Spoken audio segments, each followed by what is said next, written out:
बुजुर्ग बोझ होते हैं, ये कहते हुए एक राजा ने नगर में आदेश जारी करा दिया कि सारे बुजुर्गों को नगर से बाहर निकाल दिया जाए। सबने ऐसा ही किया, लेकिन एक बेटे का मन नहीं माना। उसने अपने बुजुर्ग पिता को घर में छुपा दिया। कुछ दिनों के बाद दूसरे राजा ने इस नगर पर आक्रमण किया, सारा खजाना लूट लिया, सारा अनाज लूट लिया और बोने के लिए बीज तक नहीं छोड़े। नगर में भूखमरी की नौबत आ गई। तो राजा ने लोगों से सलाह मांगी कि हम इस मुसीबत से कैसे बाहर आ सकते हैं।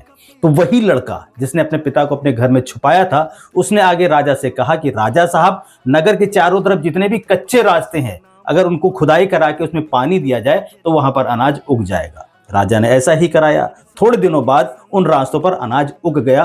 तो राजा को बड़ा आश्चर्य हुआ। उसने उस लड़के को बुला करके पूछा कि तुम्हें कैसे पता था कि ऐसा करने से अनाज उग जाएगा।